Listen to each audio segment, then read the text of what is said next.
Começou a preparação do Guarani para o Campeonato Brasileiro da Série C. O novo técnico é Marcelo Chamusca e ele chega no mesmo dia que o presidente Orley Senna anuncia a dispensa de 16 jogadores que participaram da campanha na Série A2.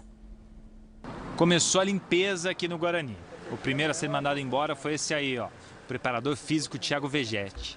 O ídolo Fumagalli foi ao Brinco de Ouro hoje também. Carregava duas camisas de dois grandes amigos e agora ex-companheiros. Thiago Carpini, zagueiro, e o goleiro Pegorari.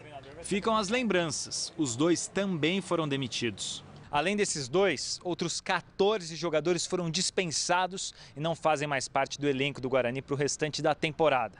Ou seja, só 12 vão continuar para a disputa da Série C do Campeonato Brasileiro, sendo que desses, 8 são das categorias de base, ou seja, na prática mesmo, só 4 jogadores vão permanecer. Entre eles, destaques para Fumagalli e Denis Neves. Vamos sentar com a superintendência, vamos sentar com a comissão técnica e vamos fazer esse planejamento que nós já temos praticamente esboçado para a Série C. Os jogadores foram desligados, mas o presidente admitiu a culpa em todos os setores. A culpa é minha, com montagem, sem montagem, com premiação, sem premiação, a responsabilidade do presidente. No meio dessa reestruturação no elenco, um novo treinador foi apresentado, Marcelo Chamusca, que nos últimos 2 anos estava no Fortaleza e chegou otimista ao Brinco. Trabalhar num clube da grandeza do Guarani, com a história do Guarani, eu acho que é um desafio grande. Mas a gente não assumiria nenhum desafio sem estar preparado para ele.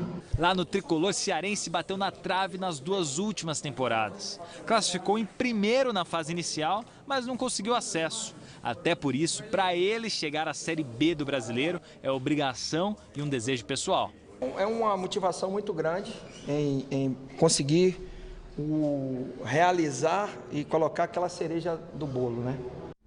O Campeonato Brasileiro da Série C começa no dia 21 de maio.